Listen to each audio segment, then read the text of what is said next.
ओम शांति। अभी हमारा विषय है प्रशासन में आध्यात्मिकता। कुछ समय पहले तक प्रशासक लोग ये समझते थे कि प्रशासन का आध्यात्मिकता से कोई लेना देना नहीं। प्रशासन का अर्थ होता है हमें शासन चलाना, एक तरह का अपने नीचे वालों पर। और आध्यात्मिकता का उसमें क्या काम, जैसे फॉरेनर जब भारत में थे, अंग्रेज लोग, वो भारत पर काफी समय राज किया। सारे ही डिपार्टमेंट गवर्नमेंट के उनके अंडर चलते थे। नीचे होते थे भारत के लोग और चलाने वाले होते थे फॉरेनर।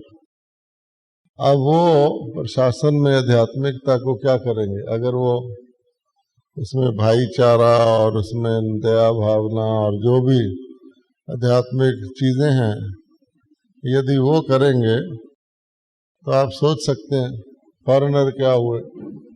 उनका तो काम था कि ज्यादा से ज्यादा एक्सप्लॉइट करना। परंतु जितने भी दुनिया के अंदर प्रशासन के तरीके हैं, कई बारी प्रशासन के तरीकों को लोग बांटते हैं।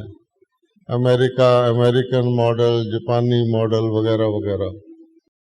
उस बात को फैंसी बनाने के लिए कि ये मॉडल ये कहता है, ये मॉडल ये कहता है। कोई कहता है हाथ और दिमाग से हैंड एंड हार्ट से काम लो, कोई कहता है हेड हार्ट और हैंड से काम लो।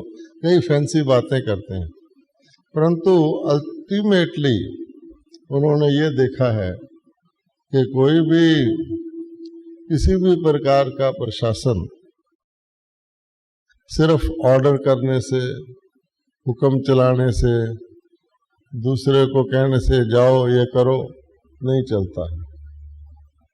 और आखिरकार प्रशासन में मेन जो फैक्टर होता है, कई चीजें होती हैं उसमें, हर चीज को व्यवस्थित रूप से रखना, उसको कहते हैं प्रशासन।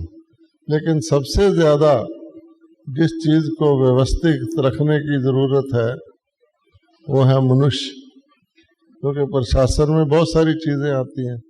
आप कोई एक चीज भी आगे पीछे कर देंगे, मान लो यहाँ पर कोई प्रोग्राम चल रहा है, अच्छा अचानक पानी आना बंद हो गया और आपको स्नान करना है, आप तो बाहर से आए हैं, तो यहाँ के प्रबंधकों को अगर ये ध्यान नहीं रहेगा कि पानी बंद हो गया, उसको हमने किसी तरह से समय पर देना है, तो क्या कहा जाएगा, व्यवस्था अच्छी है या कुछ ढीली है। इसी प्रकार से बहुत सारी चीजें होती हैं। परंतु मान लो 400 व्यक्तियों ने आना है, भोजन 300 का बन गया, तो भी कहेंगे व्यवस्था अच्छी नहीं है। 500 का बन गया, 300 वालों को तो पता नहीं लगेगा, लेकिन जब बच जाएगा तो वो भी कहेंगे। ऐसे कई चीजें जिनको आपस में कोऑर्डिनेट करना पड़ता है। लेकिन उसमें एक ऐसी चीज है जो है शरीरधारी मनुष्य आत्मा, जो करने वाली भी मुख्यतः वही है और जगह में व्यवस्था को ठीक रखने वाली भी वही है। वो किसी भी पोस्ट पर हो, लेकिन उनको ठीक तरह से चलाना जरूरी है। तो उसमें आपको सिर्फ अपना ही नहीं कहना पड़ता कि हम ऐसे कहते हैं ऐसे करो, उनका भी देखना पड़ता है कि उनकी जो है जिनके साथ हम डील कर रहे हैं, जिनके साथ मिलकर हम काम करना चाहते हैं, वह लोग, उनकी भी अपनी कुछ इच्छाएं हैं, उनकी कुछ आकांक्षाएं हैं, उनकी कुछ ज़रूरतें हैं और उनकी कुछ लिमिटेशंस भी हैं, उनकी कुछ मजबूरियां भी हैं। अगर चलाने वाला उन चीज़ों को नहीं देखता, सिर्फ अपना ही कहता रहता है, तो क्या होगा कि बात पूरी हो नहीं पाएगी। इसमें किसी का भी दोष नहीं है, वो भी अच्छे भाव से ही कह रहा है, परंतु बात पूरी हो नहीं पाएगी। इसके लिए कहा जाता है कि किसी भी स्थिति को देखकर उसमें बहुत जल्दी फैसला नहीं कर लेना चाहिए। उसको अच्छी तरह से उसके आगा पीछा सोचकर, जिसको कहते हैं उसके तीनों कालों को देखकर, हर उसकी स्थिति को देखकर फिर फैसला करना चाहिए। इसलिए प्रशासन में व्यक्ति को सुनने का ज़्यादा और बोलने का कम, और शीघ्रता से किसी चीज़ को ऊपर नतीजा निकालने का नहीं है। क्योंकि हो सकता है जो हम देख रहे हों, जो हम सुन रहे हों, वैसा ना हो। कहते हैं एक बार एक ट्रेन में एक व्यक्ति जा रहा था, पैसेंजर। उसके सामने की सीट पर एक और था, वो चुपचाप बैठा था। उसके बच्चे थे तो बहुत शरारती थे, दो बच्चे, कभी इधर उछलते थे, कभी उधर उछलते थे। पहले तो अपने ही लोगों से लड़ते रहे आपस में, अपने पिताजी की चीज़ों को इधर उधर करते रहे। कुछ समय बाद उस व्यक्ति के सीट पर भी आके उछल कूद मचाने लगे। पहले तो वो सोचता रहा कि कैसे हैं भाई, बच्चे नालायक हैं, नॉटी हैं, पेरेंट्स पता नहीं कैसे हैं, पिताजी कुछ कह नहीं रहे। लेकिन जब उसकी चीज़ों को भी उन्होंने छेड़ना छाड़ना शुरू किया तो सोचने लगा, उसको देखने लगा कि ये चुपचाप बैठा है। तो बोला आखिर, भाई साहब आपके बच्चों को संभालिए, आप इनको कुछ कहते क्यों नहीं? ये शोर कर रहे हैं, देखो क्या कर रहे हैं, मेरी घड़ी को भी खोलने की कोशिश कर रहे हैं, तो क्या है? तो वो धीरे से बोला कि भाई देखो ऐसा है कि आज ही इनकी माँ मर गई, इनकी मेरी वाइफ की डेथ हो गई है। मुझे पता है ये शरारत कर रहे हैं, लेकिन मैं इनको कुछ नहीं कह रहा कि चलो भाई है, इसको नॉर्मल रहने दो।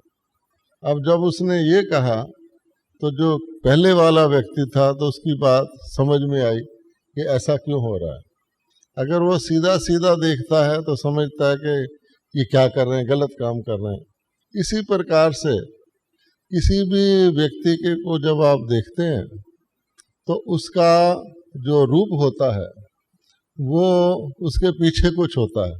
किसी व्यक्ति के घर में कोई घटना हो गई लौकिक में, वो अपने काम पे आ गया तो अच्छी घटना है तो उसकी खुशी नजर आएगी। अगर कोई दुख वाली है तो उसके अंदर वो आएगा। तो कोई कहे आज तुम ढीला ढाला काम कर रहा है, क्या हो गया तुझे, नब्ज दिखा, तेरी नब्ज तो ठीक चल रही है। इस तरह से करने से वो व्यक्ति अच्छा नहीं समझ। और एक बारी कोई व्यक्ति अच्छा ना समझे तो फिर बाद में वो ठीक तरह अपनी ड्यूटी नहीं करता। इसलिए ये सब चीज़ें ह्यूमन रिलेशंस में आती हैं कि मनुष्यों के साथ कैसे रिलेशन होने चाहिए। बाकी चीज़ें तो बेजान हैं, उनको तो आप कंट्रोल कर भी सकते हैं। लेकिन मान लो पानी ही आपने समय पर कहीं से लाना है, उसको लाने वाले टैंकर होंगे, पाइप्स होंगे, लेकिन ह्यूमन बीइंग भी उसमें इन्वॉल्व होंगे। उन ह्यूमन बीइंग को इमरजेंसी के लिए तैयार करना, मान लो वो सो रहे हैं, आपने कहा भी देखो सुबह के 3 बजे हैं लेकिन 4 बजे सबको पानी चाहिए, कुछ करो। उसमें आपकी जो उनके साथ रेपर्ट है, उनके साथ जो गुडविल है वो काम आएगी, वहाँ इंस्ट्रक्शन काम नहीं आएगी। अगर कोई व्यक्ति वैसे ही अनमना है या आपसे खुश नहीं है, वो उस वक़्त कह देगा जी आज तो मेरे सिर में दर्द है, मेरे पेट में दर्द है, उसका तो कोई उपाय नहीं, जिसको जाना जाए, और अगर अच्छा होगा तो खुश होके करेगा। इसीलिए कहा जाता है कि हर व्यक्ति ने जो अपनी गुडविल बनाई होती है, जो अपना बनाया होता है, स्नेह दिया होता है, उसका रिटर्न उसको उस समय मिलता है। देखने में दो व्यक्ति एक जैसे हैं, जैसे वो तीन बंदर दिखाते हैं, तीनों बंदर देखने में एक जैसे हैं, लेकिन उनमें वैल्यू में क्यों फर्क है? इसीलिए तो आध्यात्मिकता को धीरे धीरे लोग मानने लग गए हैं कि ये बहुत, आध्यात्मिकता मनुष्यों से संबंधित है और मनुष्यों को एडमिनिस्ट्रेशन या मैनेजमेंट में जरूरी इम्पोर्टेंट भाग है, इस कारण से आध्यात्मिकता को उसमें लाना पड़ा। अच्छा, अब हम लोग तो ज्ञान के हैं, हमें तो बहुत गहरी आध्यात्मिकता का पता है, लेकिन दुनिया के लोगों को उनकी लेवल से शुरू करके ही हम आध्यात्मिकता की बात बता सकते हैं। तो इसलिए हमें उनके ही जो मान लो शास्त्र हैं, कोई मूर्तियां हैं, कोई चिन्ह हैं, इनका अर्थ बता के उनको धीरे धीरे आध्यात्मिकता और उसमें एडमिनिस्ट्रेशन में कैसे प्रयोग हो सकती है वो बताना पड़ता है। तो आज हम आपको दो चार ऐसी बातें बताएंगे जो उनको जल्दी से स्वीकार हो जाए और जिससे कुछ उनको लाभ हो। तो पहली बात यह है कि सफलता के लिए किसी भी कार्य में या किसी भी व्यक्ति को सफलता के लिए तीन बातें चाहिए। क्या चाहिए? एक तो चाहिए बुद्धि, जिसको कहते हैं विजडम, ठीक है। एक तो उसको विजडम चाहिए, जिसको विजडम नहीं है उसको कोई साधन भी दे देंगे तो ज्यादा देर उसके पास टिकेंगे नहीं। अच्छा, दूसरा क्या चाहिए? एक चाहिए विजडम, एक चाहिए वेल्थ, उसको धन चाहिए, क्योंकि धन के बगैर तो कुछ होगा नहीं। विजडम है, कहा जाता ना, मूर्ख मूर्ख राजा पंडित हों भिखारी, बहुत ज्यादा बुद्धि वाले हैं, धन है नहीं, तो धन वाले बुद्धि वालों को तो नौकर रख लेते हैं। तो दूसरी चीज धन चाहिए। अच्छा, आपके पास विजडम भी हो गई, आपके पास धन भी हो गया, एक चीज और चाहिए, वो क्या है? हाँ, क्या? जोर से बोलो, सुनाई नहीं दे रहा। इच्छा, यानी उसको मोटिवेशन चाहिए, ये भी ठीक है। हाँ भैया, मुझे सुनाई नहीं दे रहा, एक छोटा हाँ, सम्मान चाहिए। नहीं, ये तो करवाने वाला है। ये जो व्यक्ति, सम्मान तो और मोटिवेशन तो बाद की बातें हैं, पहले उसके पास उस कार्य को कुशलता पूर्वक करने के लिए क्या चाहिए? विल पावर चाहिए। यूं कहें, उसको शक्ति चाहिए, क्योंकि अर्जुन को जब सब कुछ मिल गया, कहानी ही है, तो फिर भी उसको उसके पैर कांप रहे थे, क्योंकि उसको अंदर की शक्ति नहीं थी कि मैं लड़ूं, है ना। इसी प्रकार से एक हो गई बुद्धि, एक हो गया धन, और एक हो गई शक्ति, विजडम, वेल्थ एंड पावर। ये तीन चीजें जिसके पास होंगी वो व्यक्ति सफल होगा। यानी ये तो मिनिमम जरूरी है, बाकी बहुत सारी चीजें जरूरी हैं, लेकिन ये बेसिक है। अच्छा, अब ये विजडम, वेल्थ और पावर, इसका कोई आध्यात्मिक सिंबल है हमारे देश में?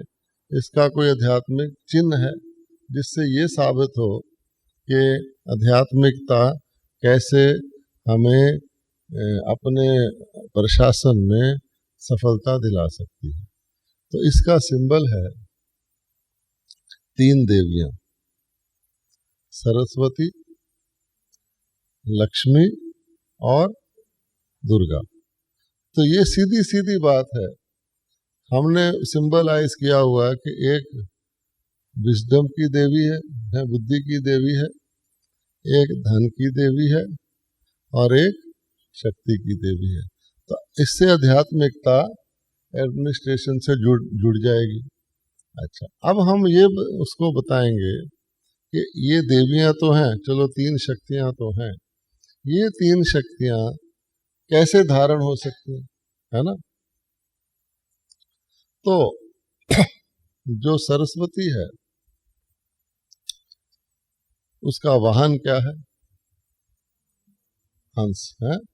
अब आप इसको और आगे बढ़ा सकते हैं कि बुद्धि को धारण करने के लिए, बुद्धि को कायम रखने के लिए, बुद्धि को शार्प बढ़ाने के लिए हमें ये देखना चाहिए कि सरस्वती किस चीज, उसका वाहन क्या है। तो हंस का क्या गुण होता है? हंस जो है वो मोती और पत्थर को डिस्टिंग्विश कर लेता है। कई लोग कहते हैं खीर और नीर, पानी और दूध को अलग कर देता है, उसमें परख शक्ति होती है, power of discrimination between right and wrong, good and bad, है ना। वो भी इमीडिएट नहीं, तीनों कालों को देखते हुए ये होता है कि आखिर इस लाभ भी है, गुड भी है, लेकिन कौन सा गुड, अभी का फायदा या लॉन्ग रन का फायदा। तो वो व्यक्ति आगा पीछा सोचकर इसी बात को तब उसको है सोच के, अच्छे सोच समझ के बोलता है, सोच समझ के कार्य करता है। तो ये हम बता सकते हैं कि सीधा सीधा आध्यात्मिकता, हमारे देश की प्राचीन आध्यात्मिकता काम आती है, और जिसको भी अच्छा एडमिनिस्ट्रेटर बनना है उसको ये विजडम धारण करनी होगी। इस बात को और बढ़ाना चाहें तो हम विजडम, इंटेलेक्ट, है ना, और नॉलेज और इंफॉर्मेशन, इसमें फर्क बता सकते हैं। कई लोग इंफॉर्मेशन को ही समझते हैं, तो कहते हैं जितनी मेरे पास इंफॉर्मेशन इकट्ठी हो जाएगी ना उतना ही अच्छा है ना। तो नारद मुनि का भी मिसाल देते हैं। ये ऐसे लोग होते हैं, उनको अपने मतलब की सूचना हो या बेमतलब की सूचना हो, उनका काम है सूचना इकट्ठी करना। सूचना और प्रसारण मंत्री बन जाते हैं कि सब से सूचना इकट्ठी करना, फिर अपने पास नहीं रख के उसका प्रसाद दूसरों को भी बांटना, है ना। तो वो सूचना जो होती है ना, आपको आज यहाँ इकट्ठी की और आपको थोड़ी देर के बाद सबसे मिल जाएगी। किसने दी? उस नारद मुनि ने दी। अच्छा, जहाँ गए कुछ बोल दिया, शुरू नारायण नारायण नारायण से किया और बाद में उसका फैलावट कर दिया। तो इंफॉर्मेशन के लिए कहा जाता है कि समझदार व्यक्ति को कुछ चीज़ें सीखनी होती हैं, कुछ चीज़ें भूलनी होती हैं, और कुछ सीखी हुई चीज़ों को दोबारा सीखना होता है जी। One has to learn certain things, unlearn certain things and relearn certain things. अगर कोई व्यक्ति हंस की तरह ये परख नहीं जानता, तो जैसे किसी कूड़ेदान के अंदर लोग कूड़ा डालते ही रहते हैं, है ही कूड़ेदान, इसी प्रकार से उसके कानों के गेट के द्वारा या आँखों के खिड़की के द्वारा उसके अंदर जो दुनिया भर की ज़रूरत की या गैर ज़रूरत की चीज़ें इकट्ठी हो जाती हैं, समय पर उसको कहो ये चीज़ दो तो कहेगा है तो सही, लेकिन पता नहीं कहाँ बहुत सारी ढेर में तलाश करना शुरू कर देगा। इसलिए हमें वही ज़रूरी चीज़ जो हमारे काम की है वो रखनी है। जैसे ज्ञान में कई पूछते हैं पशुओं की आत्माएं कहाँ रहती हैं आदि आदि, तो उसको क्या कहा जाता है कि अगर तुमको बता भी दे कहाँ रहती है तो इसका तुम्हारे पावन बनने में या तुम्हारे जीवन को में क्या अर्थ, मतलब कुछ हल होता है? या फलाना व्यक्ति शरीर छोड़ा, उसने कहाँ जन्म लिया है? इसी प्रकार से आजकल तो ये जो साधन है संचार के, इनके द्वारा दुनिया भर की इंफॉर्मेशन फालतू, जिनके पास फालतू टाइम है वो बताते ही रहते हैं, वो सुनते ही रहते हैं। चाहे किसी दूर देश की हो, हमारा कोई मतलब नहीं है, चाहे किसी जानवर की हो, कुछ हो, क्योंकि उनका अपना पर्पज है, हमें अपना पर्पज देखना है। तो इसलिए अपने, यही मैं कह रहा हूँ ना कि ये तो एक अलग विषय है, पशु में आत्मा होती है, लेकिन मैं ये नहीं कह रहा, मैं तो आपको ये कह रहा हूँ कि अगर हमने इस प्रकार की इंफॉर्मेशन उनको देनी शुरू की, है ना, कई पशुओं में आत्मा होती, कईयों में नहीं होती है, कई जर्म्स होते हैं, बैक्टीरिया होता है, कई तरह की चीज़ें, फंगस होता है, कहाँ तक उसको डिटेल बताएंगे? हम ऐसा नहीं, हम बता नहीं सकते, उसको सीधा कहना होता है कि यहाँ पर जैसे पशुओं का हॉस्पिटल अलग होता है और मनुष्यों का अलग होता है ना। अच्छा, ऐसा कहते हैं कि नहीं? एक कहते हैं कि एक व्यक्ति था, वो बस में जा रहा था, तो बस कॉलेज को बस जा रही थी, तो कॉलेज की बस में एक बड़े रॉयल घर का एक स्टूडेंट था। उसने सोचा मैं इससे वाकफियत पैदा करूं, उसके पास गया, बोला आप कि पिताजी क्या करते हैं? उसने कहा डॉक्टर हैं। कहता हाँ हाँ हाँ, उस मोहल्ले में रहते ना, मैं उसी से इलाज कराता हूँ। उसने कहा वो तो जानवरों के डॉक्टर हैं। इसी प्रकार से कहने का मतलब ये है, ऐसा होता है कि व्यक्ति लिंक नहीं करता। ऐसे ही कहते हैं कि बहुत भीड़ लगी हुई थी, सब कह रहे देख रहे थे। उसने कहा हटो हटो, मैंने भी देखना है। उसने कहा क्या है, कोई मर गया है? भाई कहता वो मेरा रिश्तेदार था। आगे गए तो कोई घोड़ा मरा हुआ था। इस तरह से होता है। तो जो व्यक्ति अननेसेसरी इंफॉर्मेशन को इकट्ठी करता है, उसी को प्रॉब्लम होती है। जितना दूर किसी ने जाना होता है, उतना कम सामान लेता है कि नहीं लेता? अगर किसी ने थोड़ी दूर ही जाना है, चलो सारे घर शिफ्ट कर लो। अगर आपने दूसरे शहर प्रांत में जाना है, एसेंशियल चीज़ें शिफ्ट कर लो। अगर आपने दूसरे देश में जाना है, और भी कम चीज़ें शिफ्ट कर लो, बाकी का पैसा चेंज करके रख लो। अगर किसी ने परम धाम में जाना है, उसको और कम रखना पड़ेगा। तो ये डिपेंड करता है आपकी जर्नी क्या है, और जर्नी में स्टॉप कितने चाहिए आपको, है ना। कोई कहे जी फ्रंटियर मेल में ताकत नहीं है, मेरे गांव में क्यों नहीं खड़ी होती, यहाँ से गुजरती, इतनी भी शक्ति नहीं है इसमें। लेकिन अगर वो आपके गांव में खड़ी होने लग जाए तो फ्रंटियर मेल नहीं रहेगी, कुछ और बन जाएगी। इसी प्रकार से आइडिया कहने का ये है कि अगर कोई व्यक्ति इम्पोर्टेंट है, तो उसको इम्पोर्टेंट इन्फॉर्मेशन जो उसके काम की है, उसके बारे में सब कुछ पता होना चाहिए। लेकिन जो उसके काम की नहीं है, उसके बारे में उसको जानने की जरूरत नहीं है। तो विजडम में ये भी आता है। अच्छा, इसके बाद आओ आप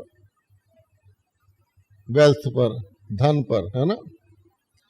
तो धन जो है, हमें ये बताना है कि तुम लोग एक ही चीज को धन समझते हो। जो लोग केवल पैसे को ही धन समझते हैं, वो समझते हैं लक्ष्मी मीन्स पैसा, लक्ष्मी का मतलब है पैसा।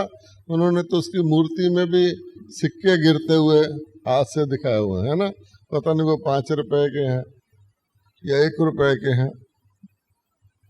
लेकिन धन जो है, कंप्लीट धन जो है, क्योंकि जब तक अगर आप पैसे को धन गिनेंगे, तो आपके साथ वाले भी पैसे के हिसाब से गिनेंगे कि मेरी इनको क्या वर्थ है ना। कि भी अगर ये मुझे छोटी तनख्वाह देता है तो मेरा इनसे इतना ही वास्ता है, ये तो बहुत बड़ी तनख्वाह लेता है, ये तो कंपनी का कोई बड़ा है, हमारी एडमिनिस्ट्रेशन का बड़ा है। लेकिन उसमें क्या होगा कि व्यक्ति का रिस्पेक्ट, जो किसी ने यहाँ कहा था कि रिस्पेक्ट की भी ज़रूरत होती है। व्यक्ति का रिस्पेक्ट अगर उसके धन के हिसाब से करना शुरू कर दो तो क्या होगा। एक अध्यापक की रिस्पेक्ट अगर आप उसकी तनख्वाह के हिसाब से करनी शुरू कर दो, जबकि उतनी ही तनख्वाह आजकल एक स्वीपर को मिलती है।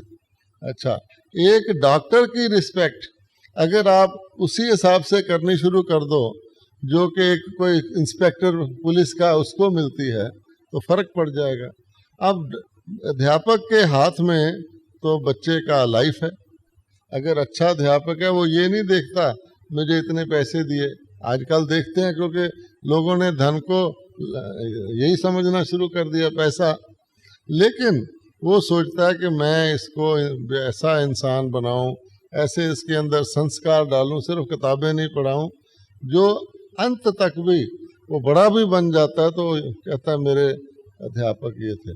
हम लोगों के भी जो शुरू शुरू के अध्यापक थे, आज भी हम उनको याद करते हैं तो दिल में आंसू भी आ जाते हैं कि उन्होंने कैसे हमको पढ़ाया था, क्या कुछ करते थे।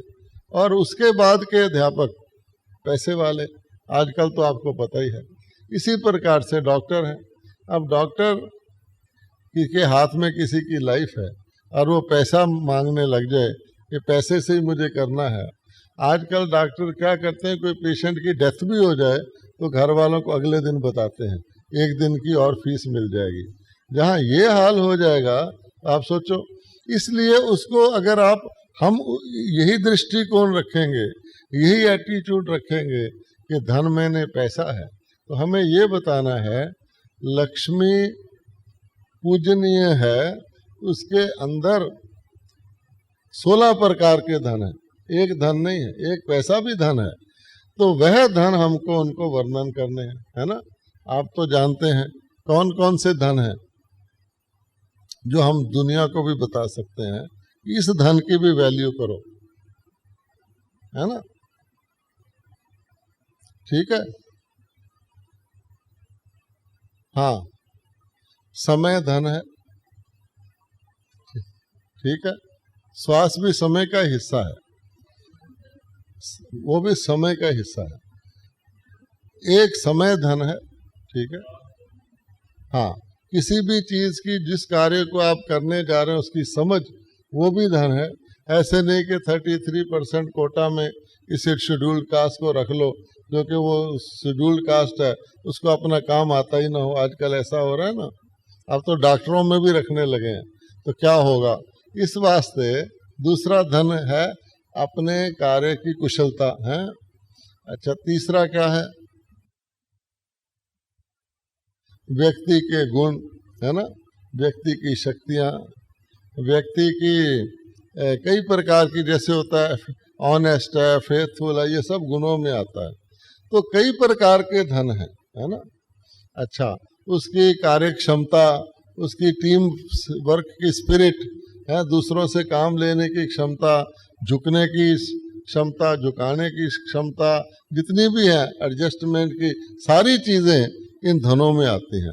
उसको जोड़ करके व्यक्ति का कितना उसके पास धन है वो गिना जाता है। उसके अंदर की सेल्फ रिस्पेक्ट कितनी है, वह व्यक्ति कितना प्रफुल्लित रहता है, कितना उमंग उत्साह में रहता है, दूसरों को तेज करने की उसमें स्पिरिट है कि दूसरों को स्लो करने की उसमें आदत है। ये सारी चीज, और सबसे बड़ी बात कि वह एक मनुष्य है, एक इंसान है, एक आत्मा है। तो यह अगर हम उनको समझाएंगे कि लक्ष्मी का अर्थ ये होता है, और तो स्पिरिचुअलिटी उसको काम आएगी कि ऐसे किसी को देख लिया, इधर आओ, ये तो चपरासी है।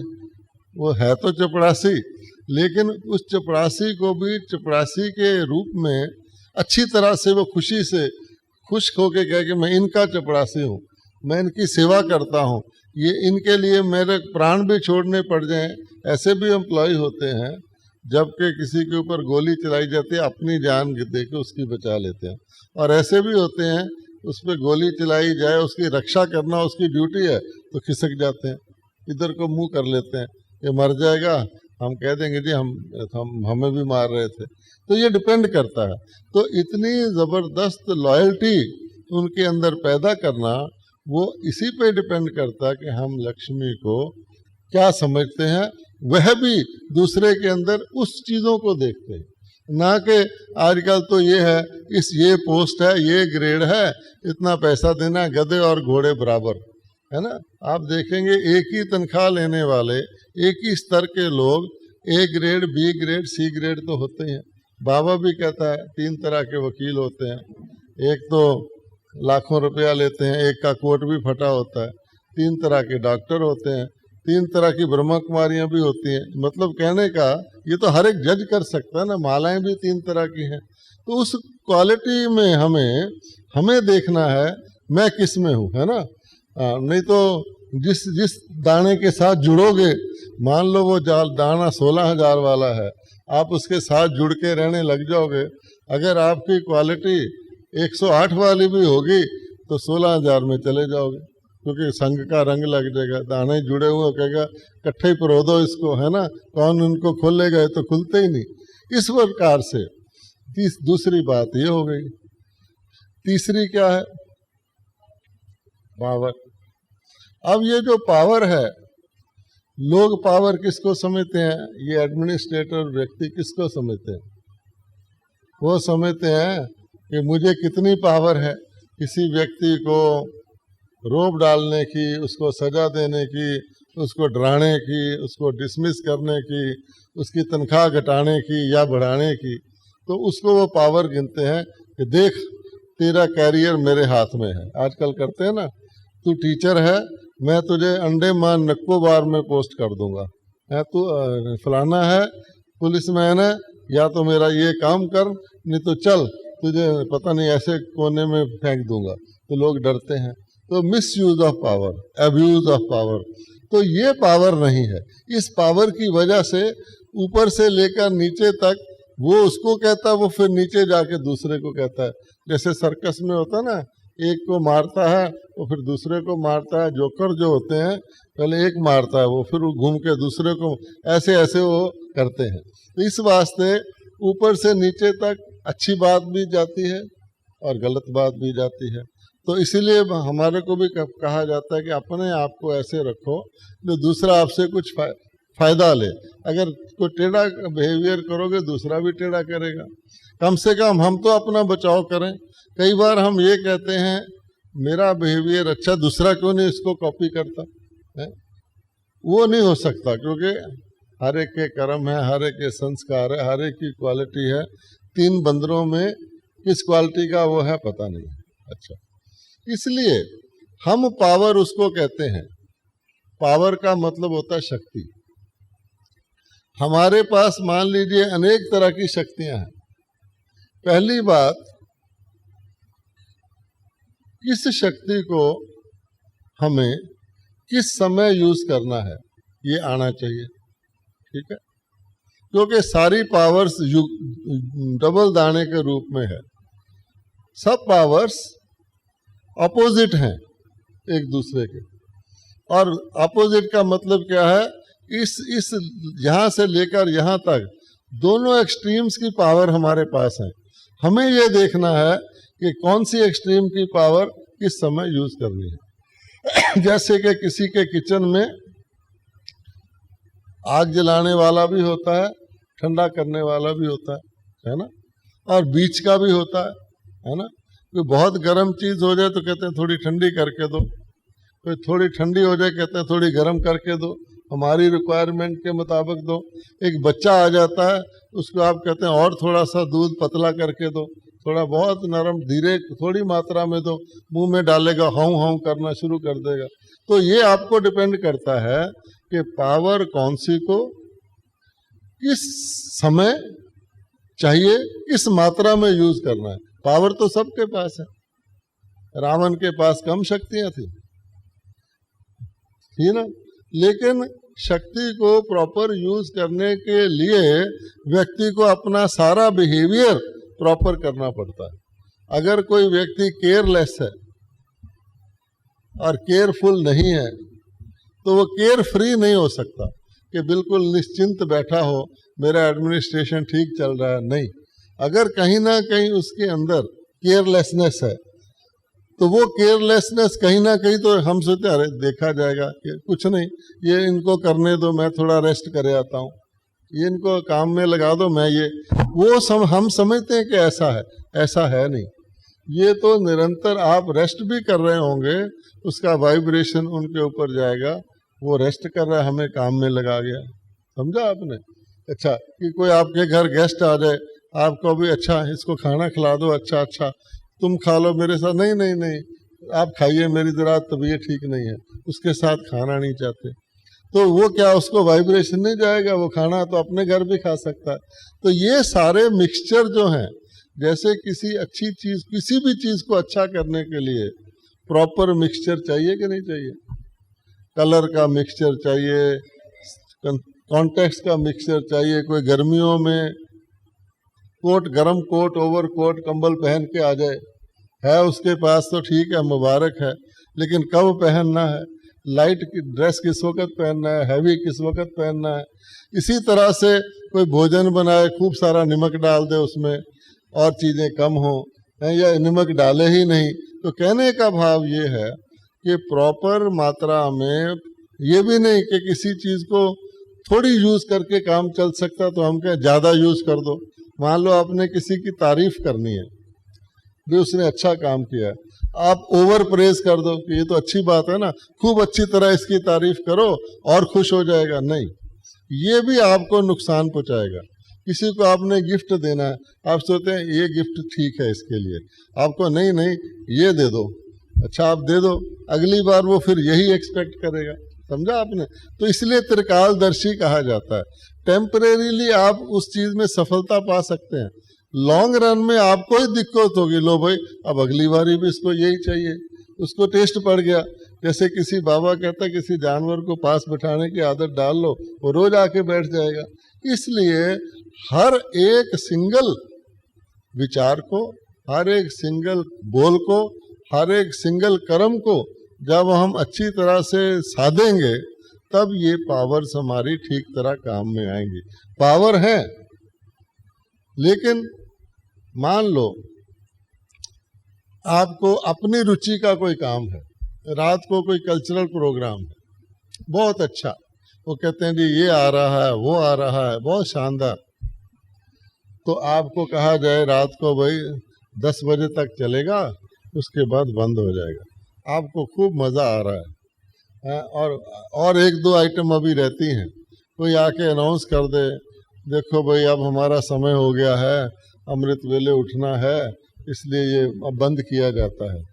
तो अगर आपके मन में ये आता है, इतना मज़ा आ रहा था, अमृत वेला तो रोज ही होता रहता है, थोड़ा कर देते, इतनी दूर से एक्टर आए हैं, इससे क्या साबित होता है कि हमने अपने आप को साधा हुआ नहीं है, और अगले दिन के अमृत वेले में आप डेफिनेटली मिस होंगे, क्योंकि उसको वैल्यू है।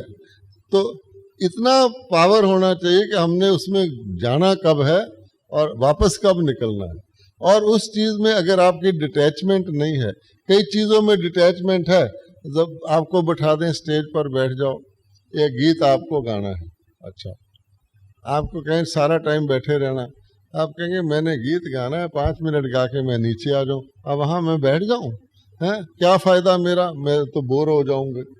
ये भी एक क्या है कि पावर नहीं है कि भाई बैठने का मतलब क्या होता है, एक कुर्सी खाली पड़ी है, कुर्सी खाली बुरी लगेगी, फिर आपका फोटो आएगा तो फोटो में भी एक कुर्सी खाली होगी, दूसरे भी कहेंगे कैसी संस्था है, कुर्सी 2 खाली पड़ी हैं, कई कारण होते हैं। तो कहने अब दादियां हैं, अब उनको कल्चरल प्रोग्राम में बिठा लेते हैं, ऐसा थोड़ी है कि उनको अच्छा लगता है, लेकिन एज ए ड्यूटी वो बैठती हैं, जितनी देर उनको एंड तक, मान लो किसी को प्राइज देना तो भी बैठती है, ये साधा हुआ है ना। इसी प्रकार से अपने जीवन को साधना ही हमारी पावर सबके पास है, आप सबके अंदर सोने की पावर है और सबके अंदर जागने की भी पावर है ना। सोना और जागना ऑपोजिट है, लेकिन अगर हम जागने के टाइम थोड़ा सोने का महसूस करें, अभी नींद अच्छी आ रही है, और सोने के टाइम हम क्या नींद नहीं आ रही है, तो हमारी पावर कंट्रोल में है, पावर तो है। ऐसे तो अज्ञानियों का भी होता है, उनकी प्रॉब्लम यही है कि सोने के वक्त नींद नहीं आएगी, जागने के वक्त आंख नहीं खुलेगी, और कई अलार्म रख के जागते हैं कि घड़ी लगे, अलार्म बोले, कई तो अलार्म को भी दबा देते हैं, अच्छा कि चलो तू बंद हो जा, हम सोए रहें। कहने का भाव ये है, कुछ भी कर लो, अगर हमने अपने आप को साधा नहीं है, रूटीन को रेगुलर नहीं किया है, जिसको हम कहते हैं अपनी नेचर में नहीं लाया है, तो ये एडमिनिस्ट्रेशन नकली ढंग से नहीं हो सकता। नकली ढंग से कोई इंचार्ज बन जाए, कोई एडमिनिस्ट्रेटर बन जाए, कोई मैनेजर बन जाए, उसको दे भी दो चार्ज, वो प्रॉपर नहीं चलेगा, उसमें वेस्टेज होगा। या तो उस चीज को ज्यादा यूज करेंगे या उसको पार्शियलिटी से यूज करेंगे, किसी को ज्यादा कर दिया, किसी को कम कर दिया, कहीं कम कर दिया, कहीं ज्यादा, तो वो जो है ना बैलेंस, वो नहीं रहेगा।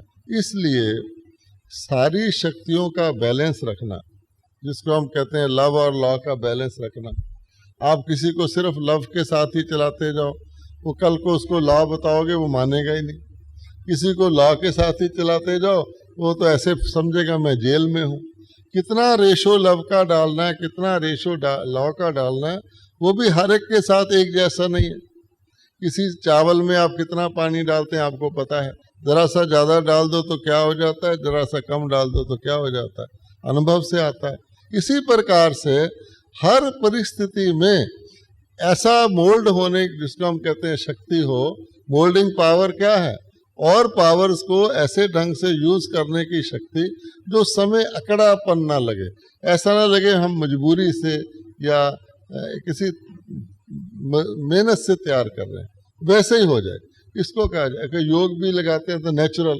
इस वास्ते ये जो पावर्स वाली बात है, इसमें ऑपोजिट पावर्स को यूज करने की और प्रॉपर टाइम पे प्रॉपर पावर को प्रॉपर मात्रा में यूज करने की, कई बार 2-3 पावर्स को मिक्स करके यूज करना पड़ता है।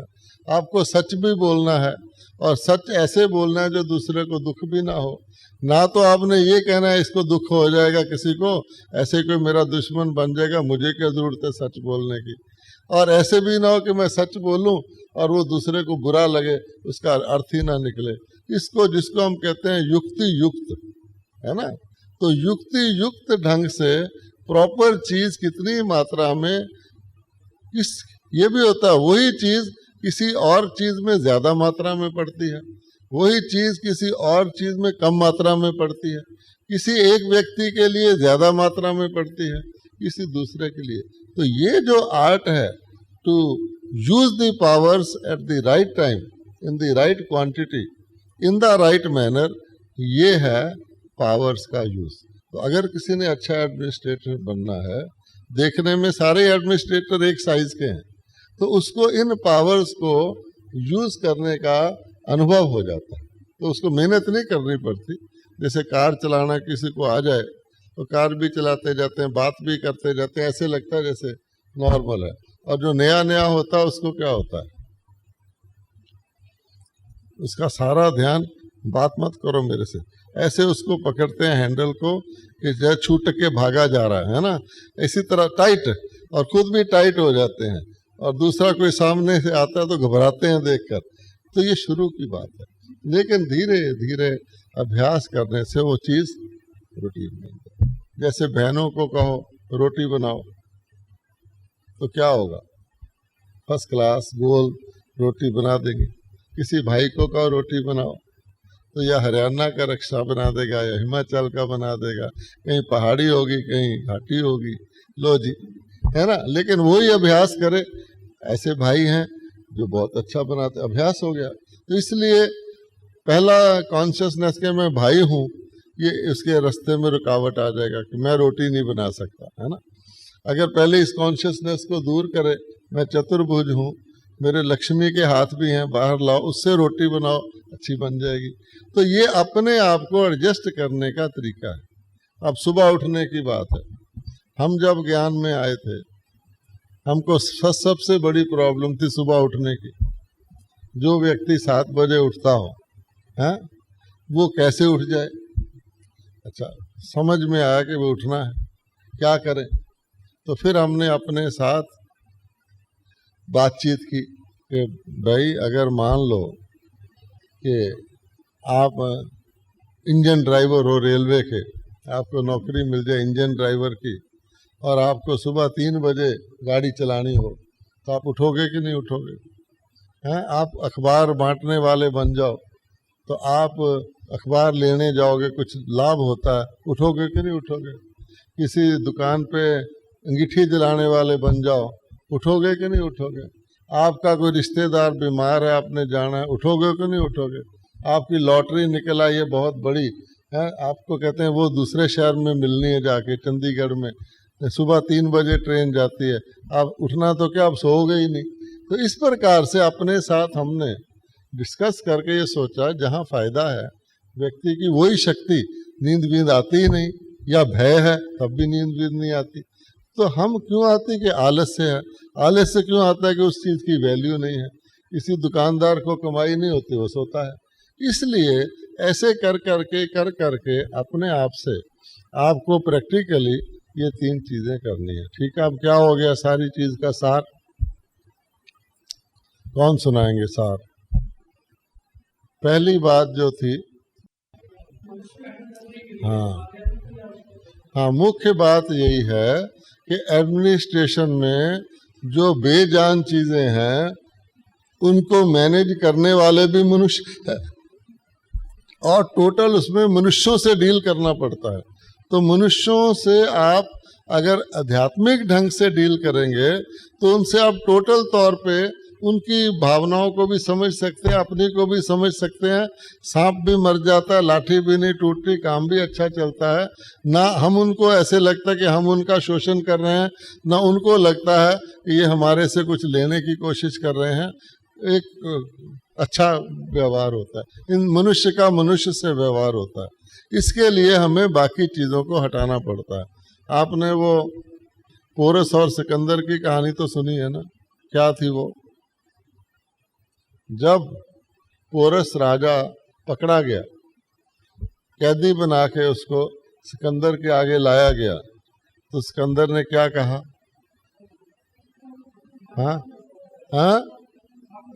हाँ, बोलिए, अब आपके साथ कैसा सलूक किया जाए? उसका क्या उत्तर था? है ना? अच्छा, ये है सेल्फ रिस्पेक्ट, कि अपने व्यक्ति को जेल में भी जा रहा है लेकिन उसको ये नहीं ख्याल है कि मैं राजा नहीं हूँ। उसके संस्कार हैं, संस्कार बोलते हैं, नहीं तो डर जाए, अरे भाई सिकंदर क्या कर देगा। इसलिए ये जो रॉयल्टी है ये तब आती है अगर मनुष्य के तौर पे एक व्यक्ति अपने गुणों को और इसी तरह दूसरे को भी, चाहे वो आपका सबॉर्डिनेट ही है, वो तो बंदी था, बंदी कह रहा है मेरे साथ राजा का सलूक करो, तो सबॉर्डिनेट नहीं कहता होगा मेरे साथ कम से कम इंसान जैसा तो व्यवहार करो। लोग कहते भी हैं भाई तुम अफसर हो गए, अपने घर हो गए, मेरे साथ देखो तुम पशु समझ के व्यवहार कर रहे हो। वो बोलेगा नहीं लेकिन दिल में रख लेगा, आपसे कॉपरेशन जहाँ मौका लगेगा आपको घुमाएगा। जब असली मौका आएगा ना, आपको भी पता है कि ये मेरे कहना मानने वाला नहीं है, लेकिन उसका कारण क्या था वो हमने निवारण नहीं किया। ओके, नंबर 2 जो पॉइंट था वो क्या था? नंबर 2 क्या पॉइंट था कि सफलता के लिए किसी व्यक्ति को अपने जीवन में या अपने मैनेजमेंट में सफलता के लिए कौन कौन सी चीजें चाहिए, वो कौन बताएंगे? खैर एक जना पहले बोलो। हाँ, आपने बोल दिया, आपकी सफलता हो गई। हाँ जी, कौन बताएगा? जिसका दिल करे। हाँ, आप बताएंगे? अच्छा बताओ। हाँ, सफलता के अगर किसी व्यक्ति के पास विजडम भी होगी, वेल्थ भी होगी और पावर भी होगी, यानी बुद्धि भी होगी, साधन भी होंगे और उसके प्रयोग करने की शक्ति भी होगी, तो कोई कारण नहीं है जो वो सफल ना हो। और इसके सिंबल क्या है? आध्यात्मिक सिंबल, वो भी आपने साथ बताने हैं। क्या है उसके आध्यात्मिक सिंबल? हाँ, सरस्वती, लक्ष्मी और दुर्गा। Very good. अच्छा, अब ये है कि चलो पहले हम सरस्वती को लेते हैं। ये विजडम जो है उसको, उसका सिंबल है लक्ष्मी, सरस्वती। तो उसने जो विजडम को धारण किया, और इतनी विजडम जो लोग उसको गॉडेस ऑफ विजडम मानते हैं, तो उसका कौन सा सिंबल है, जो उसकी कौन सी विशेष क्वालिटी है जिससे ये पता लगता है कि ये विजडम की देवी है? और हम भी अगर विजडम को धारण करना चाहें तो वो क्वालिटी मेन धारण करें। वो कौन सा सिंबल है? कौन? हाँ, उसका सिंबल है हंस। हंस क्यों है? हाँ, हंस जो है उसमें पावर ऑफ डिस्क्रिमिनेशन होती है। वो पत्थर और रत्न में फर्क जानता है, खीर और नीर को अलग कर, दूध का दूध, पानी का पानी कर सकता है। तो अगर हमारे अंदर विजडम है, हम दूर से समझ जाएंगे ये कितने पानी में है ना, इसमें दूध कितना है, पानी कितना है। उसके बिना बोले ही उसको परख सकती है ना। किसी से बुलवाओ, बोल भाई तू सच कह रहा है या झूठ कह रहा है, वो क्या बोलेगा? मैं सच कह रहा हूँ। कि ऐसे भोले लोग भी होते हैं, फल वाले के पास जाते हैं, ये संतरे अच्छे हैं ना भाई, वो क्या कहेगा? खराब है। अच्छा, अच्छे अच्छे संतरे डाल दो, वो लिफाफे में घटिया घटिया डाल देगा।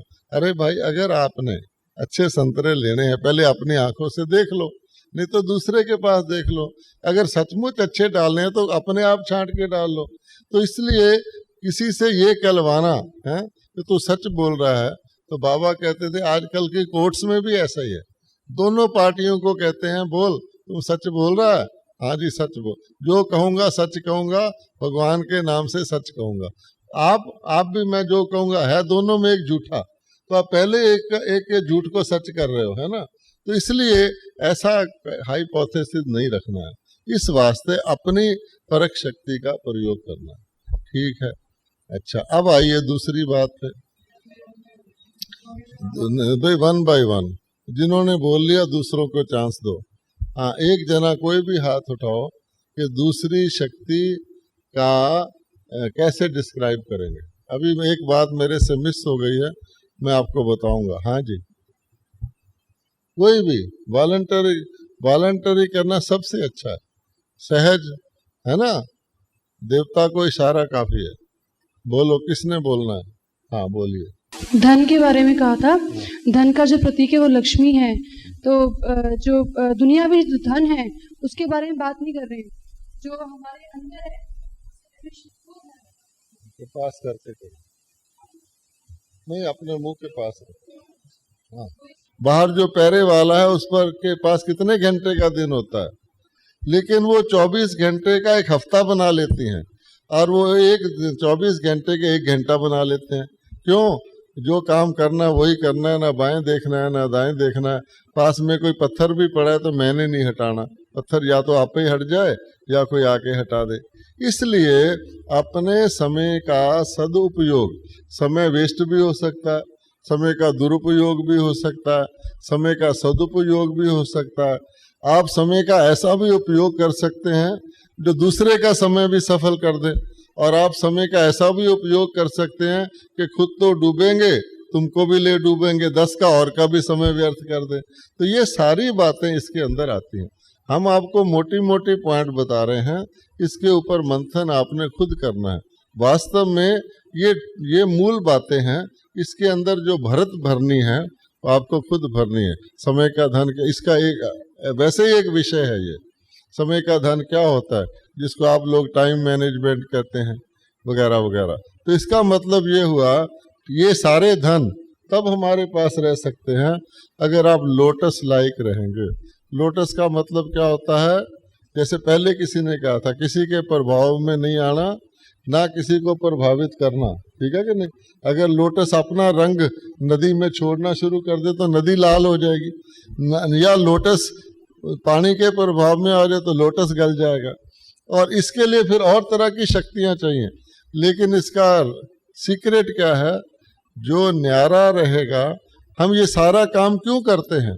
मान लो झुकाव में आते हैं, दबाव में आते हैं, प्रभाव में आते हैं, हम प्यारे बन जाएं कि जिसके लगाव में आएंगे वो हमारी मदद करेगा, हमारे को फायदा करेगा। जिसके दबाव में आएंगे उसका कहना मान लेंगे, वो हमारे वक्त पे काम आ जाएगा जी, है ना। लेकिन वास्तव में प्यारा इससे नहीं बनते हैं, हमारे को धोखा दिया जाता है। अगर हम न्यारे बनेंगे तो प्यारे बनेंगे। तो न्यारा इम्पोर्टेंट है इन सभी धनों को कायम रखने के लिए, नहीं तो लोटस गया और लक्ष्मी नदी में गई। जैसे हैदराबाद के वो जो था उसमें कौन सी मूर्ति थी, पता नहीं, बुद्धा की, वो कितने टन की थी, वो गिर गई थी, है ना। अच्छा, तीसरा पावर्स। हाँ, तो पावर का, अरे उसकी भी सवारी में भूल गया, है ना। अच्छा चलो, पावर का सिंबल क्या है? नहीं, शेर नहीं, पावर का सिंबल दुर्गा। अच्छा जी, कौन बताएगा दुर्गा की इतनी भुजाएं क्यों हैं, उससे क्या होता है ना। भले आप बैठ के बताओ। हाँ, तीसरी शक्ति पावर, जिसके लिए बहुत इम्पोर्टेंट है। एज वी नो, हम सब में पावर्स हैं, हाँ, बट जब तक पावर्स को ठीक समय पर और ठीक क्वांटिटी में और ठीक ढंग से यूज नहीं किया जाएगा, उस पावर की कोई फायदा नहीं है अंदर। जैसे कि एक छोटा सा एग्जाम्पल, हम सबको स्वाद बहुत अच्छा लगता है, हर चीज़ स्वादिष्ट होनी चाहिए, टंग टेस्ट हर एक के पास है, पर अगर थोड़ा भी नमक ऊपर नीचे होता है तब हमें भोजन में मज़ा नहीं आता। या अगर कोई पेशेंट है, उसको भले ही जो पसंद होता है खाने को दिया जाए, वो उसको अलाउड नहीं होता, क्योंकि वो उसके लिए राइट नहीं है। तो इसीलिए हमारी जो भी पावर्स हैं ठीक उसी प्रकार काम करती हैं, जो राइट मैनर में दी जाए, राइट समय पर दी जाए और क्वांटिटी भी राइट हो। जैसे अभी भाई साहब ने बताया कि उनका सिंबल है दुर्गा, तो दुर्गा भी दिखाते हैं, उसका वाहन, उसकी रूप भी दिखाते हैं कि कितनी सारी भुजाएं हैं। तो उसी प्रकार हमें बहुत सारी क्वालिटीज़ हैं, बहुत सारी एफिशिएंसी हैं, जिसे कहते हैं कि जिसे एक और तरीके से बता सकते हैं कि what is the difference between you and an animal. You have so much. तो हम मनुष्य हैं, तो उसमें भी बहुत सारी पावर्स हैं, ये हम उनको मैनेजमेंट वालों को बता सकते हैं। बिकॉज मैनेजमेंट में वैसे भी द आर्ट ऑफ लिविंग के ऊपर जोर देते हैं कि how to take the work from others. So it is itself a power and energy and art to take the work. देखिए, दुर्गा को अष्टभुजाधारी भी बताते हैं, कई जगह ज्यादा भुजाएं भी दिखाते हैं। एक एक भुजा में एक एक अस्त्र शस्त्र होता है, तो इसको कहा जाता है दिव्य अस्त्र शस्त्र। तो उन्होंने तो दुर्गा भी शरीरधारी बनाई है, अस्त्र शस्त्र भी कई खड़ग गदा कई कई तरह के बनाए हैं। लेकिन दिव्य अस्त्र क्या होते हैं? जो अकाटे होते हैं। दिव्य अस्त्र का कोई जवाब नहीं होता। दिव्य अस्त्र जब जाता है उसका असर जरूर होता है। तो ये दिव्य अस्त्र गुणकारी हैं, और अस्त्र तो वध करते हैं, ये अवगुणों को खत्म करते हैं। और ये दिव्य अस्त्र हमारे सबके पास हैं। अगर उनकी आप मल्टीप्लिकेशन करोगे तो बहुत सारी शक्तियां, लेकिन 8 समझाने के लिए समय की सीमा के अनुसार अष्ट शक्तियां तो प्रसिद्ध ही हैं। तो अष्ट शक्तियां जो हैं, इनका कॉम्बिनेशन जब होता है तो कौन सी शक्ति बनती है? जिसको हम कहते हैं विल पावर। तो विल पावर तभी बनती है जब अष्ट शक्तियां इकट्ठी हैं। नहीं तो विल पावर है, लेकिन कई जगह अहंकार की विल पावर है, मैं इसके खिलाफ मुकदमा कर दूंगा, इसको मर्डर करवा दूंगा, ये भी तो विल पावर ना। रावण के पास भी तो विल, लेकिन वो हानिकारक विल पावर है। यह एक पर्टिकुलर तरह की विल पावर है। किसी को ऐसी शक्ति आ जाती है, वो पैसा कमाना जानता है, चाहे चोरी करे कुछ करे, उसको पावर है। तो टोटल विल पावर जो फायदा भी करे और जिसको लोगों को भी कल्याण करे, वो आध्यात्मिक शक्तियों से आती है। अब रह गई बात शेर की सवारी। शेर की सवारी को क्यों दिखाते हैं? कि शेर को शक्तिशाली गिनते हैं, और उसके पाँव में असुर भी दिखाते हैं, उसको मारा है ना। अच्छा, तीनों उसके तरसूल से मारा, शायद ऐसा है ना कोई उसके पास। तो वास्तव में दिखाते हैं तरसूल से मारा, लेकिन असुर को मारकर, अपने आसुरी स्वभावों को मारकर हम अपने तीनों प्रकार के शूल से मुक्त हो जाते हैं। जो सूल होता है ना, तन का, मन का, धन का, दुख, उससे मुक्त कर देती है वो। नहीं तो क्यों मारे? वो समझता है मुझे मार रही है, लेकिन वो असुर को मुक्त कर रही है आसुरी स्वभावों से, जिससे कारण 3 दुख होते हैं। परंतु खास बात यह है कि शेर पर सवारी को अगर गौर से सोचोगे, इसका मतलब निकलता है सिंह आसन। सिंह कहते हैं शेर को, शेर के ऊपर बैठना मैंने सिंह आसन पर बैठना। तो जिसको लोग सिंहासन भी कहते हैं। आजकल तो लोग कुर्सी के लिए भी झगड़ा करते हैं, उनको सिंहासन का तो पता ही नहीं। लक्ष्मी नारायण के जो आसन होता है उसके कोने पर भी शेर का मुंह दिखाते हैं कि सिंहासन है। तो ये शक्तिशाली व्यक्ति ही शासन कर सकता है या प्रशासन कर सकता है। आजकल के ज़माने में अच्छा एडमिनिस्ट्रेटर बन सकता है, अच्छा मैनेजर बन सकता है। कम से कम अपने जो उसका एरिया है उसका तो वो राजा है ना, लेकिन वो राजा दिल पर राज करने वाला है या डंडे के बल से राज करने वाला है, सजा देकर राज करने वाला है, डरा धमका कर राज करने वाला है, दिमाग से राज करने वाला है या दिल और दिमाग के बैलेंस से राज करने वाला है। इसलिए सिंह आसन धारी वही हो सकता है जिसके पास शक्ति है, वरना किसी कम शक्ति वाले को आप सिंहासन पर बिठा भी दोगे वो आप ही वापस आ जाएगा। कभी आपने सर्कस में वो गोला घूमता हुआ देखा है? नुमाइश में भी होता है, वो घूमता रहता है, उसके ऊपर बैठ जाते हैं लोग, फिर वो तेज तेज घुमाते हैं, फिर वो इधर गिरता है, कोई इधर गिरता है, कोई इधर गिर जाता है, नीचे गद्दे लगे होते हैं, तो लोग बच्चे लोग खेल के लिए उसके ऊपर बैठते हैं। इसी तरह से अब जिसको जो ज्यादा एडजस्ट कर सकता है वो ज्यादा देर उस पर बैठा रहता है, जो एंड तक बैठा रहे उसको प्राइज भी दे देते हैं। इसी तरह से ये दुनिया का जो चक्कर है, इसमें कोई व्यक्ति हर प्रकार की मूवमेंट में स्टिल रहे, स्टेबलाइज रहे, कि हर प्रकार के प्रभाव में अपने आप को जोड़ सके, ऐसे सिंहासन पर बैठे जो उसको कोई हिला ना सके। आजकल नेताओं को सिलेक्ट भी कर दें आप, इलेक्ट भी कर दें, अपने आप कुछ समय बाद आपस में फूट फाट डाल के लड़ भिड़ के अपनी गद्दी भी गवा लेते हैं। इसलिए दुर्गा का आसन आसन की बात बाद में करें, लेकिन अपनी ऐसी शक्तियों को हम धारण करें कि हम उस सिंहासन के शेर ना से शेर के बच्चे के ऊपर बैठना शुरू कर देना थोड़ा थोड़ा। तो इस तरह करते करते फिर आप बबर शेर पर बैठेंगे, फिर सतयुग में जाके असली वाले सिंहासन पर बैठेंगे। ओम शांति। आप कोई क्वेश्चन हो तो आप पूछ सकते हैं। एक आपने जो ऑपोजिट पावर्स के बारे में बात की, तो ऑपोजिट पावर्स कौन सी हुई? हाँ देखो, ये बहुत अच्छी बात है। जैसे गवर्नमेंट में एक पार्टी होती है, एक अपोजिशन पार्टी होती है ना, तो उसमें भी उतनी ही पावर होती है। ऑपोजिट पावर का ये मतलब है गर्म करने की शक्ति और ठंडा करने की शक्ति। मान लो, है ना, शीतला देवी और ज्वाला देवी, ऐसे समझ लो, दोनों की पूजा होती है कि नहीं होती?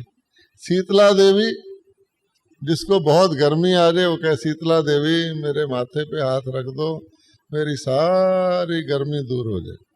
कोई ठंडे ठाकुर है, कहे हे ज्वाला देवी मेरे हाथ रखो, कोई करंट लगाओ जो मैं कम से कम उमंग उत्साह के चल फिर तो सकूं। अपोजिट हो गया ना। जैसे लव और ला की पावर है ना, जैसे कई तरह की है, सहन करने की पावर है, सामना करने की, तो ये अपोजिट हो जाती है ना। हमें कब सहन करना है, कब सामना करना है, किससे सहन करना है, किसका सामना करना है ना। तो हम क्या करते हैं, जहाँ सहन करना चाहिए वहाँ हम सामना करना शुरू कर देते हैं, जहाँ सामना करना चाहिए वहाँ हम सहन करना शुरू कर देते हैं। ये अपोजिट पावर्स है। इसीलिए कहा जाता है कि ये जो बिजली है, बिजली ये दो तार पर चलती है। ये जो लाइट बिजली है, फिजिकल बिजली, इसमें एक नेगेटिव होता है, एक पॉजिटिव होता है। ठीक है, नेगेटिव को आप न्यारा कह दो, पॉजिटिव को आप प्यारा कह दो। अब ये दो तार वाली बिजली की अगर आप तार ठीक जोड़ के जाते हैं तो कितनी शानदार शक्ति है, अपोजिट काम करती है। फ्रिज को भी चला देती है, हीटर को भी चला देती है, मोटर को घुमा भी देती है, मोटर को रोक भी देती है। ठीक है ना। इसलिए ये जो अपोजिट शक्ति को, इसका सीक्रेट क्या है, ये नेगेटिव पॉजिटिव पैरेलल चल रहा है। कहीं आपने गलती से किसी गलत बिजली वाले ने उल्टा लगा दिया, नेगेटिव की तार पॉजिटिव से लगा दी, तो क्या होगा, फ्यूज हो जाएगा, शॉक लगेगा, जोर से बिजली ऐसे करेगी और फ्यूज हो जाएगा। क्यों? उल्टी लगा दी, जहाँ नेगेटिव करना था वहाँ पॉजिटिव कर दिया है, जो किसी से बचना था उससे स्नेह कर लिया, किससे स्नेह करना था उससे बच गए, तो हो गया ना। अच्छा, वो होता है फ्यूज, बत्ती ऑफ। और ये क्या होता है, दिमाग में कंफ्यूज है ना, है ये भी फ्यूज ऑफ। जब कोई बाबा कहता है ताला लग जाता है, तो जब व्यक्ति का फ्यूज ऑफ होता है तो उसको क्या होता है, जैसे अंधेरा हो गया, कुछ दिखता ही नहीं। कभी कभी ये कहते हैं इतनी सालों की कमाई की हुई है, पता नहीं मुझे तो कुछ प्राप्ति नहीं लगती, कहाँ है मेरी साथ, कहाँ है मेरा प्रारब्ध, कहाँ है, मुझे तो दिखाई, क्योंकि फ्यूज हुआ हुआ है। पहले फ्यूज लगा लो, सब कुछ दिखना शुरू हो जाएगा। इस वास्ते इसका आधार है न्यारा और प्यारा। ठीक है, एक न्यूट्रल भी होता है ना, जिसको आपको पता है, दो बिजली की तारों के साथ अर्थ भी करते हैं। वो अर्थ क्या कि कहीं और बिजली गिर जाए तो धरती में चली जाए। तो बाबा भी कहता है कि ये जो तुम्हारी बॉडी कॉन्शियसनेस है, ये क्या है, अर्थ है कि नहीं अर्थ है। तो अगर आपको कोई ऐसी वैसी घटना हो, उसको अर्थ कर दो, उसको आत्मा के अंदर नहीं लेके जाओ। शरीर को कुछ हो गया, ये हो गया, फलाना हो गया, ये हो गया, वो हो गया, इसका हमारी आत्मा से कोई तल्लुक नहीं। हिसाब किताब है। अब बिजली हर एक पर तो नहीं गिरती, किसी किसी पर गिरती है। तो आपको एक कहानी सुना देते हैं अंत में, है, और कुछ पूछना है तो पहले पूछ लो, वो भी अच्छी बात है ना। क्या है, दोनों सखियां है ना, आपस में बदल लिया होगा, तू मेरी कार ले जा, मैं तेरी कार ले जाती हूँ, क्या हर्ज है। अगर उस जिस दिन उसका कमल पुष्प है तो उसका हंस होगा। गैर वाहन के तो रॉयल लोग चलते नहीं, पैदल थोड़ी चलेंगे, बस में भी नहीं जाएंगे। हाँ, अच्छा, हाँ, क्या दिखाते हैं, अच्छा दिखाते हैं, अच्छा, हाँ। और दूसरी बात, उल्लू को रात को भी दिखाई पड़ता है, उसका गुण देखो ना आप, है ना। हाँ, उल्लू जो होता है वो देखता है और बोलता कम है। हम जब स्कूल में पढ़ते थे, इंग्लिश तो सबको आती है ना, यहाँ सब MA BA बैठे हैं। हमारे स्कूल में उल्लू के ऊपर एक पोएम होती थी। अच्छा, वो मैं आपको सुना देता हूँ। अच्छा, उसमें ये होता था, ए वाइज ओल्ड आउल, एक समझदार बूढ़ा उल्लू। मेरे से लिंक नहीं करना, मैं ओल्ड हूँ इसका ये मतलब। A wise old owl sat on an oak, oak का पेड़ होता है। More he saw little he spoke, देखता ज्यादा था, बोलता कम था। Little he spoke more he heard, वो बोलता कम था, उससे सुनता ज्यादा था। Be wise and follow the wise old bird, ये होती थी उल्लू की कविता।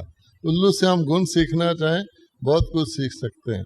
क्या, देखो ज्यादा, बोलो कम, बोलने से भी सुनो ज्यादा।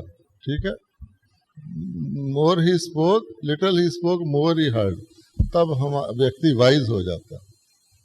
अच्छा, ओम शांति। फिर मैं वो कहानी नहीं सुनाता, ये कविता सुना दी आपको। ओम शांति।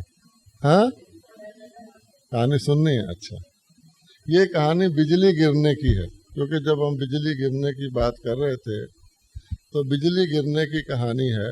इसके पीछे राज ये है कि दुनिया में लोग भय करते हैं और भय करके सोचते हैं कि हम बच जाएंगे, लेकिन भय वाला व्यक्ति अपने ही भय से डरता है कि पता नहीं मेरे साथ क्या हो जाए, और बचाव के लिए कोशिश करता है। होना वही है जो होना है, ठीक है, क्योंकि भावी को टाले से टल नहीं सकती। 3 व्यक्ति एक जंगल में जा रहे थे, हिमाचल प्रदेश में। बहुत जोर से बिजली आई, कड़कड़ कड़कड़ करती हुई आई और उनके सिर को टच करके चली गई। वो तो डर गए, अभी 3 बिजली आ रही है, जंगल है। थोड़ी दूर आगे गए, फिर बिजली जोर से आई, बहुत जोर से, और भी ज्यादा, और कट कट करके चली गई, और डर गए। तीसरी बार फिर आई, और भी ज्यादा भयानक ढंग से आई, बिल्कुल उनको टच करके चली गई। अब उन्होंने सोचा, ऐसे लगता है कि बिजली हम तीनों में से एक के ऊपर गिरना चाहती है, ठीक है, तो हम तीनों क्यों मरे। अब 3 बारी तो वो कर चुकी है, अगर हमने उसको बलि नहीं दी तो हम तीनों जाएंगे। तो बेहतर यह है कि जिसकी मौत आई है वो जाओ। तो ऐसे करते हैं, सामने एक पेड़ है, हम 1 बाय 1 उसके पास जाएंगे, तो जिसको बिजली ने भस्म करना होगा कर देगी, बाकी तो बच जाएंगे। अच्छा, तो पहले तो उन्होंने मान लिया, जब चलने की बारी आई तो जिसको पहले भेजा गया वो डरने लगा कि मेरा ही ना हो जाए मौत।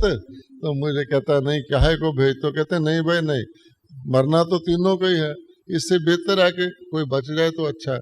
बहुत तैयार करके उसको मोटिवेट करके भेजा, वो बेचारा गया। अब जब गया तो आधा रास्ता गया होगा तो बिजली जोर से गड़गड़ गड़गड़ करती आई और वापस चली गई, फिर भी उसको मारा नहीं। फिर वो टच करके जल्दी से भागा हुआ आया कि अब मैं वापस आ जाऊं। तो जब बिल्कुल आ रहा था, रास्ते में 3/4 आ गया, फिर बहुत पावरफुल आई, सारा एरिया चमक गया, फिर भी उसको उसने मारा नहीं, वो आ गया। तो वो तो समझा मैं तो बच गया हूं। अब दूसरे की बारी आई, फिर वो भी मिन्नत करने लगा, अरे भाई ये तो बच गया है, मेरे ही शायद टर्न हो, मुझे साथ रखो, शायद ना मारे। तो कहा नहीं भाई आप फैसला हो गया, तुम जाओ। अच्छा, उसके साथ भी ऐसा ही हुआ, तो 2-3 बार उसने बिजली ने आती जाती बार उसको जैसे लगभग मार दिया हो, लेकिन किया कुछ नहीं, वो भी वापस आ गया। अब बच गया तीसरा। अब उसने कहा मेरी तो मृत्यु श्योर है, क्योंकि ये 2 तो बच गए हैं और इसको बिजली ने आके डरा के भी वापस चले गए। तो मिन्नत करने लगा, उनको पकड़ने लगा, मुझे मत भेजो प्लीज, मुझे मत भेजो, मेरी तो मृत्यु, मुझे बचा लो, मैं तुम्हारे साथ। तो उनको वो धक्का देने लगे कि नहीं तेरी खातर हम थोड़ी मरेंगे, अब तो तुझे जाना ही पड़ेगा। वो बेचारा कहे नहीं भेजो, क्या नहीं, उसको भेजा। अब वो गया, थोड़ी दूर आगे गया तो बिजली गिरी, इन दोनों को मार दिया, वो बच गया। है जी, ये कहानी है। अच्छा, ओम शांति।